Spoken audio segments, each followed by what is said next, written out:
कल प्रदोष है। जिसके घर में पार्थिव शिवलिंग का निर्माण होता है उसके घर में कभी लक्ष्मी की कमी नहीं होती है, वहां लक्ष्मी सदा निवास, वहां लक्ष्मी सदा निवास सदा। और मेरी जीजियों, जितनी मेरी बेटियां बैठी हैं, माताएं बैठी हैं, मेरे भाई जितने बैठे हैं, जितने मेरे जीजी बैठी हैं, जितने मेरे जीजा बैठे हैं, उनसे निवेदन करूंगा, महीने में, 2 महीने में, 4 महीने में, 6 महीने में ऐसा नियम बनाओ कि मिट्टी अपने गमले में से लेकर, भले गमले के अंदर ही शिवलिंग का निर्माण कर लो, उसकी पूजन कर लो, दिया लगाकर, जल चढ़ाकर बाबा से प्रार्थना कर लो और उसी मिट्टी को वहीं गमले में ही विसर्जन करो।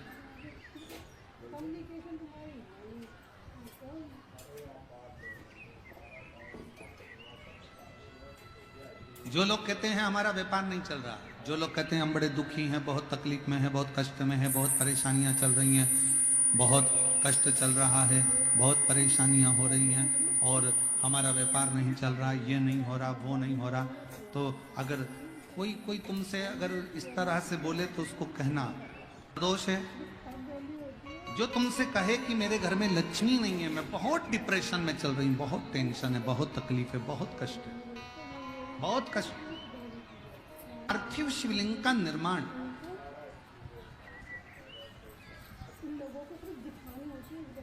पार्थिव शिवलिंग का निर्माण महाराज प्रत्येक घर में हर महीने, भले गमले में करो, थाली में करो, पूजन के स्थान पर करो, पर पार्थिव लिंग का निर्माण होना चाहिए प्रत्येक में।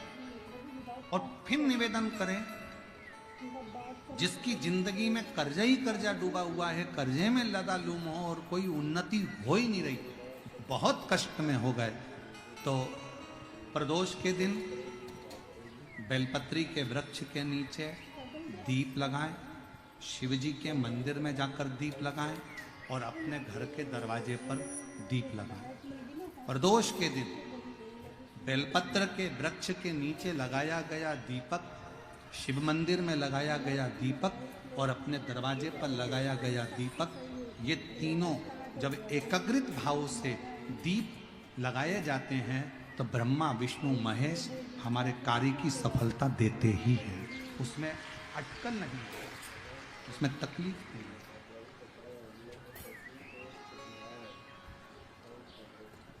कितने लोग हैं जो शंकर जी के मंदिर में 1 लोटा जल चढ़ाने जाते हैं? हाथ उठाओ जरा, सभी लोग जाते हो? रखो रखो रखो, रखो। क्या कहते हो बाबा को जाके? शिव जी के मंदिर में जब जल चढ़ाने जाते हो तो क्या कहते हो? घर से जाते समय 1 लोटा जल जब लेकर निकलो तो घर के दरवाजे से निकलते समय श्री शिवाय नमस्तुभ्यम, मंदिर में जब प्रवेश करो तो श्री शिवाय नमस्तुभ्यम, और शंकर जी को जब जल चढ़ाओ तो अपने बाबा को अपने दिल की बात, बाबा मैं आपकी बेटी हूँ, बहुत कष्ट है बाबा, ये तकलीफ है बाबा, बाबा आप ये कार्य कर दीजिए। शिव को जल चढ़ाते समय और जलाधारी का स्पर्श करो, जलाधारी का स्पर्श करो और बाबा से विनय करो। मान लो किसी काम के लिए आप बहुत दिनों से लगे हुए हो और वो कार्य पूर्ण नहीं हो रहा, बहुत दिनों से लगे हो, मेरा ये कार्य होना चाहिए, मेरा ये कार्य होना चाहिए, मेरा ये कार्य होना चाहिए, और नहीं हो रहा। तो शिव महापुराण का एक बड़ा सुंदर सा भाव कहा, बहुत सुंदर सा भाव वर्णन किया कि बेलपत्र का जो नीचे का जो भाग होता है, बेलपत्र के जो नीचे का जो भाग है, इस नीचे के भाग में थोड़ा सा गाय का घृत, देसी गाय का थोड़ा सा घी घृत इस नीचे के भाग में लगा लेना चाहिए। ये उनके लिए भी है जो बहुत दिनों से कोई कार्य करना चाह रहे हैं पर हो नहीं रहा, बहुत दिनों से लगे हुए हैं, आज होगा, कल होगा, परसों होगा, कोई फाइल अदालत में अटकी हुई है, कोई प्रशासनिक कार्य अटका हुआ है, कोई कार्य अटक रहा है, उसके लिए बहुत जरूरी। नीचे की जो डंडी है उसमें घृत लगा लो, घी गाय, और इस 2 पत्ती और बीच की पत्ती के बीच का जो डंडी का भाग है, बीच की जो डंडी का भाग है, इसमें लाल चंदन लगा लीजिए, बीच के भाग में लाल चंदन। और किसी भी प्रदोष के दिन प्रातः से लेकर शाम तक के बीच में, प्रदोष काल के मध्य तक के बीच में कभी भी इस बेलपत्र को शंकर भगवान को, ये जो डंडी का मुख है, ये डंडी का मुख जलाधारी की ओर हो और इस बेलपत्र को शिव जी पर समर्पित कर दो। 1 लोटा जल जो आप लेकर गए हो उसको 3 बार इसी बेलपत्र को चढ़ाने के बाद जो जल लेकर गए हो वो 3 बार अपनी कामना कर कर इस बेलपत्र पर समर्पित कर दो। इसी बेलपत्र को वापिस लेकर आ जाइए और अपने कोई भी स्थान पर, पूजन वाला आदि कोई भी स्थान हो वहां उसको रखिए। 3 महीना तो जाने दो, अगर बाबा ने चाहा तो 15 दिन भी नहीं लगने देगा और कार्य की सफलता जरूर, कार्य की सफलता जरूर। 12 महीने प्रदोष आती है, 12 महीने शिवरात्रि आती है, प्रदोष को ही शिवरात्रि। कि प्रदोष के दिन एक चावल का दाना चढ़ाने वाला कभी गरीब नहीं हो सकता, कभी भिखारी नहीं हो सकता, कभी दरिद्र नहीं हो सकता। 12 महीने प्रदोष आती है, 12 महीने शिवरात्रि आती है, प्रदोष को ही शिवरात्रि का भाव है। 12 महीने आते हैं। अगर व्यापार ना चले, दुख तकलीफ ज्यादा हो, कष्ट ज्यादा हो, बहुत टेंशन जिंदगी में चल रहा हो, कोई काम हो ही नहीं रहा, कोई दिक्कत ही दिक्कत है, व्यापार सही ना चल रहा हो, कष्ट ही कष्ट हो, और यहां तक है अगर बीमारी ने भी घेर रखा हो और बहुत जिंदगी में दुख चल रहा हो, कहीं मत जाना। प्रत्येक महीने प्रदोष आती है, हर महीने शिवरात्रि प्रदोष आती है। 1 लोटा पानी, 5 बेलपत्र,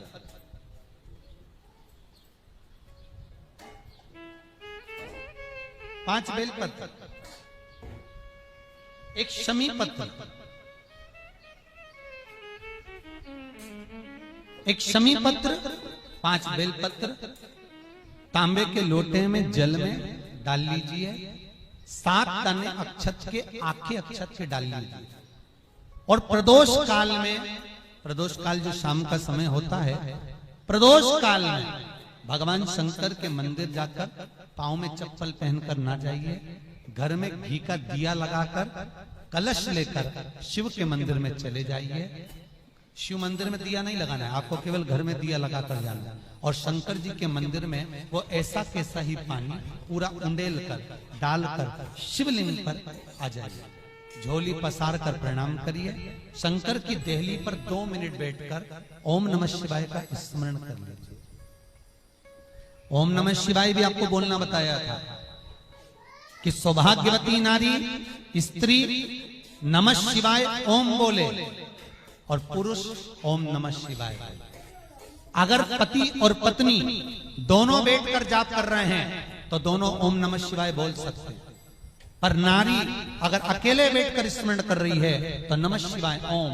आप जब नमः शिवाय ओम बोलना चालू करेंगे तो ओम अपने आप ही आगे आ जाएगा। बोल कर देखिए, नमः शिवाय ओम, नमः शिवाय ओम, नमः शिवाय ओम, नमः शिवाय ओम, नमः शिवाय, नमः शिवाय से चालू करा, ओम अपने आप आगे आ जाएगा। पर पुरुष जब जब जाप करे ओम नमः शिवाय बोले। पति पत्नी दोनों बैठकर जाप कर रहे हैं तो ओम नमः शिवाय बोल सकते।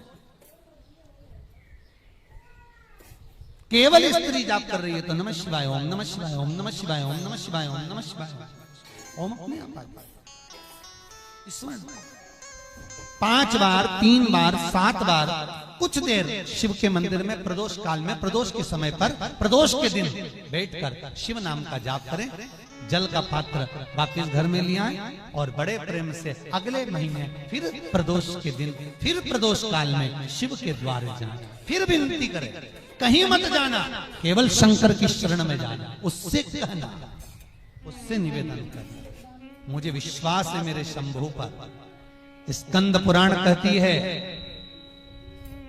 शिव महापुराण कहती है, अगर आपने 2 या 3 या 4 प्रदोष ही कर लिए तो मेरा महाकाल बाबा आपकी झोली तो भर ही देगा खुशी। 2 3 4 बस बहुत, पूरे साल की तो आप करना, छोड़ना मत। अगर बाबा देवी दे तो पूरा साल तो करना ही करना, बीच में नहीं छोड़ना। कई बार स्त्रियां सोचती हैं कि बीच में रजस्वला धर्म जाता है तो हम नहीं जा सकते, तो घर का कोई व्यक्ति पर करना पूरे महीने की, मतलब हर महीने में एक बार कैलेंडर में जाके निशान लगा लो, लिखा हुआ रहता है प्रदोष, निशान लगा लो कि इस दिन मुझे जाना है शिव मंदिर, नमन करना, अपनी दिल की बात बाबा भोलेनाथ से कहना, अपने मन का बात मुझे शिव से कहना, बस विचार कर लिया। और मैं निवेदन करूंगा, जितने लोग जल चढ़ाएंगे और दिल से अगर आपने मांगा है तो बाबा आपको इतना धन तो जरूर देगा कि एक बार शिव महापुराण आप भी कराएंगे, ये पक्का। बाबा इतना तो देगा, ये विश्वास से कहता।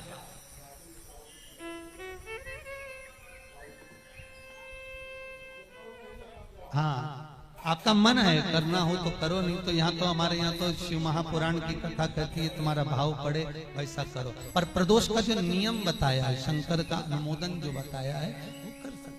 शिव का स्मरण, शंकर का नहीं। बाबा इतना तो जरूर देगा कि एक बार आप भी हिम्मत कर सकोगे कि मुझे शिव पुराण कराना है, और शिव कराएंगे और शंकर ही सुनाए, वो देगा तो होगा। नौका है, नाव है, कई लोग कहें, किसी किसी का काम नहीं होता होगा तो उसके मन में भी आता होगा सबके काम हुए, मेरा नहीं हुआ। हो सकता है कर्म का खेल थोड़ा भारी हो, बाबा को काटने में फाइल में से नाम इतनी जल्दी कटता नहीं है, बहुत दम लगाना पड़ती है।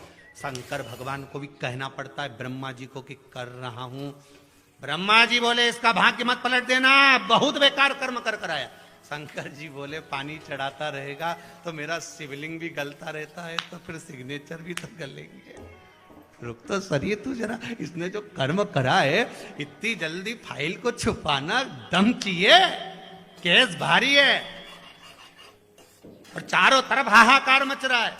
जो तुमने पूर्व में कर्म करा है वो कर्म तो तुमने ऐसा कर दिया, अपने को मालूम नहीं, पर जो कर्म कर आए हो उस कर्म का भोग तो मनुष्य के शरीर में भोगना है। पर सारे पाप तुम्हारे चारों तरफ से हाहाकार कर रहा है, ये पापी है, इसने ये करा, इसने वो करा, पूर्व में इसने ऐसा करा वैसा करा, तो अब इतनी हाहाकार मच रही है। अब देखो किसी व्यक्ति के लिए इतनी हाहाकार मचे तो लोग सोचे कि आखिर बात क्या है, तो वहां पर पहुंचे लोग बात करने के लिए, आखिर हुआ क्या, क्या हो गया, फिर फाइल देखो, ये देखो, वो देखो, तो उसी तरह हाहाकार मच रहा है सब दूर से। तो भगवान शंकर भी कहते हैं थोड़ा समय लगेगा, चिंता मत कर, तू भक्ति मत छोड़ना, छोड़ मत देना, एक लोटा पानी बिल्कुल मत छोड़, जपे जा, लगे जा, करे जा।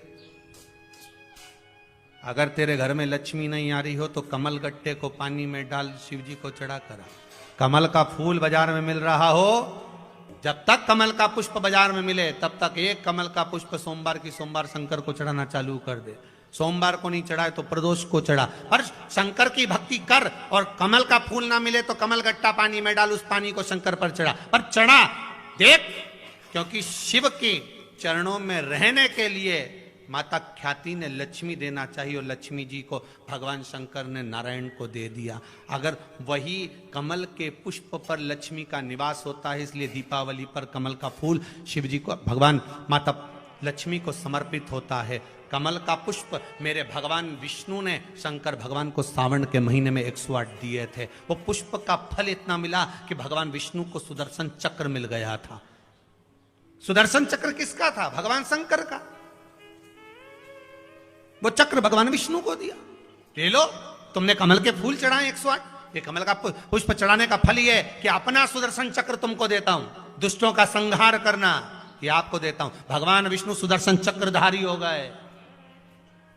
केवल कमल का पुष्प चढ़ने से भगवान नारायण को लक्ष्मी प्राप्त हो जाती है। इसलिए लक्ष्मी जी की प्रियता कमल का पुष्प है। वो कमल के पुष्प का जल, कमल का जल या कमल गट्टे का जल शंकर पर आप प्रदोष की प्रदोष, सोमवार की सोमवार नहीं आ रही ना लक्ष्मी, पैसा नहीं आ रहा, अब आपने सब दूर माथा टेक लिया, चढ़ाना चालू करो। एक कमल गट्टा पानी में डालो, उस पानी को शिव जी को चढ़ाओ, चढ़ाइए। मिल जाए कमल का फूल, जब तक मिल रहा है, अभी ठंडक में तो मिल ही जाता है, कमल का पुष्प मिले, मंगवा लिया, चढ़ा दिया। सोमवार की सोमवार, नहीं तो प्रदोष की प्रदोष चढ़ाओ, 5-6 प्रदोष करके देखो। कहीं सीवर वाला महाराज झूठ तो नहीं बोल रहा, देखने में क्या जाए। ना सीवर वाला महाराज कहीं जा रही है, ना तुम कहीं जा रहे हो, आ जाना वापिस सही कुबेरेश्वर धाम। तो चढ़ाओ, शिव की आराधना करो, शंकर की भक्ति करो और एक दृढ़ता से करो।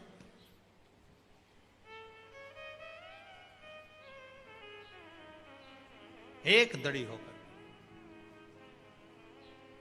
मेरी प्रीत ना टूटेगी भोले भोले बाबा से, शंभू बाबा से, मेरी प्रीत ना टूटेगी भोले। कोई रोक के बताए, कोई टोक के बताए, अभी पालानी पड़ा है भोले बाबा से। भगवान शंकर की भक्ति में रहकर दृढ़ होकर शिव की आराधना में डूबो। तो हमें ऊपर की भक्ति नहीं करना है, गए और त्रिपुंड लगा लिया, गए और भस्म रमा लिया, हमें ऊपर से नहीं करना।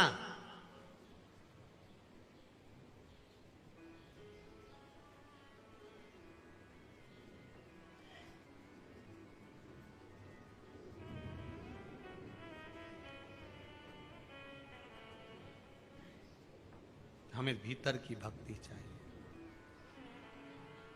नहीं जानते हम पूजन, नहीं जानते हम मंत्र, नहीं जानते हम पाठ। मेरी जीजियों,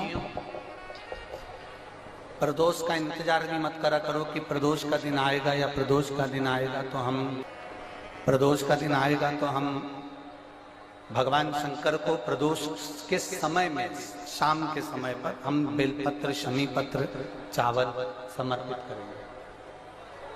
आप तो प्रयास करा करो। कभी अगर मौका मिल जाए तो प्रदोष काल में, प्रदोष के समय पर एकांतेश्वर शिवलिंग मिल जाए, कहीं एकांत में कोई शंकर भगवान का शिवलिंग मिल जाए, एक बेलपत्र लो, उसके ऊपर एक शमी पत्र रख लो, एक चावल का दाना रख लो, अपने मन की बात बाबा से कहकर श्री शिवाय नमस्तुभ्यं बोलकर शंकर भगवान की अशोक सुंदरी वाली जगह पर स्पर्श कराकर वही शमी पत्र, वही अक्षत का दाना, वही बेलपत्र शंकर भगवान के शिवलिंग पर उसको समर्पित कर दो। समर्पित करते समय ये जो डंडी का मुख है, ये जहां जलाधारी होती है, पानी बहता है, उस ओर डंडी का मुख होना चाहिए। जिधर पानी बह रहा है उधर से करो।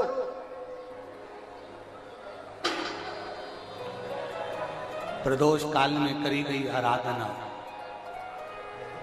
प्रदोष काल में किया गया भजन, केवल प्रदोष के दिन ही नहीं, प्रदोष काल में कभी भी शंकर को याद करो। वैसे तो शंकर भगवान को याद करने के लिए कोई समय निश्चित नहीं किया गया कि इस समय शिव जी को याद करना।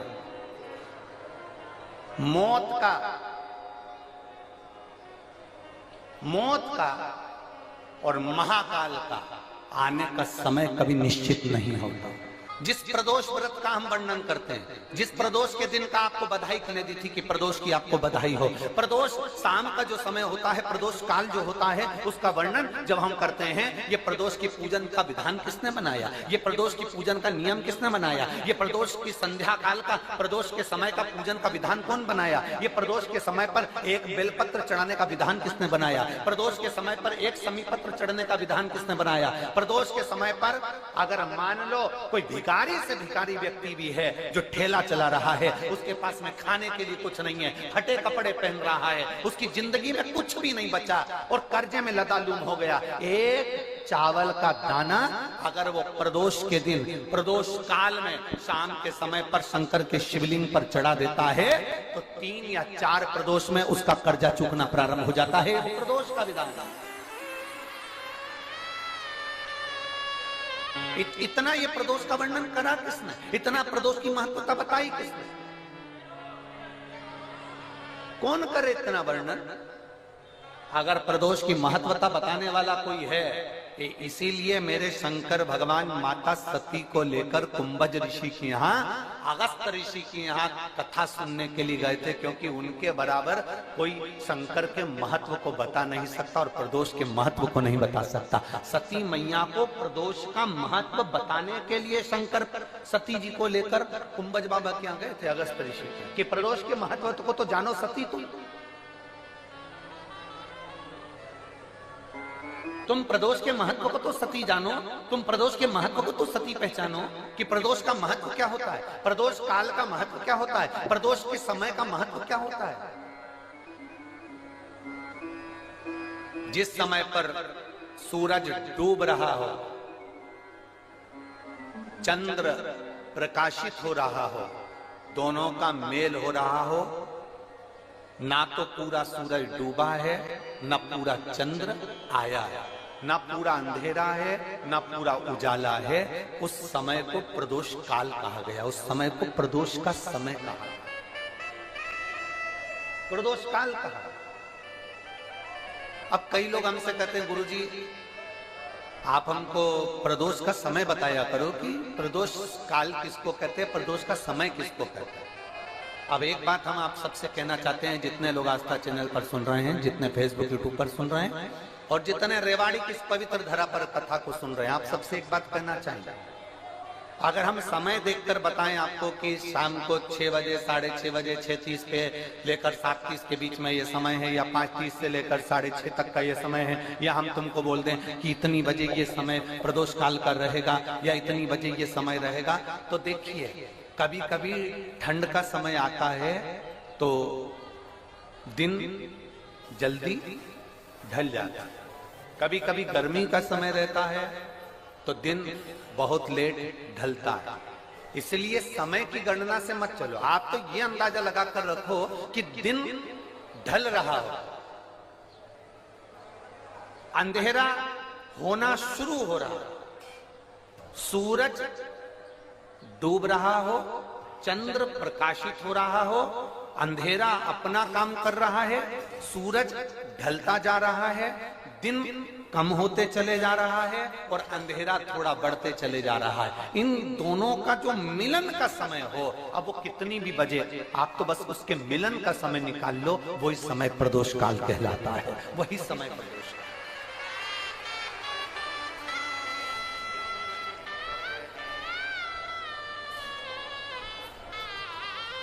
अब प्रदोष काल की पूजन का विधान किसने बनाया?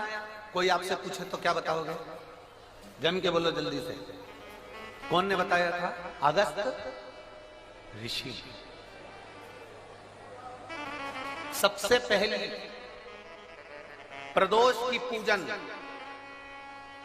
कौन ने करी थी? अब कोई आपसे पूछे तो आपको उत्तर देना है। 12 ज्योतिर्लिंग में से एक ज्योतिर्लिंग है ओमकारेश्वर। कौन सा ज्योतिर्लिंग है? सब बोलो। ओमकारेश्वर। बिंद नामक पर्वत पर वो ज्योतिर्लिंग विराजमान। एक बार देवऋषि नारद, एक निवेदन हम जरूर करेंगे, कभी मौका लगे, कभी मौका लगे इस पंडाल में बोलकर जाना बाबा से कि बाबा मुझे ऐसा धन देना कि एक बार मैं भी कुबेरेश्वर धाम सीहोर आ सकूं और तेरे धाम में आकर कथा सुन सकूं, कंकर शंकर की पूजन कर सकूं, वहां का रुद्राक्ष ले सकूं।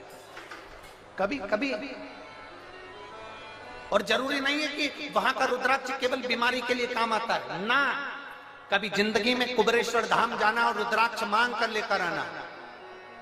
और हम तो कहेंगे जितने कथा सुनने वाले हैं सारे श्रोताओं से निवेदन करेंगे, लाल धागे में उस रुद्राक्ष को अपने गले में धारण कर कर रखो, जिंदगी में कभी हार नहीं होगी, आगे बढ़ते ही जाओ।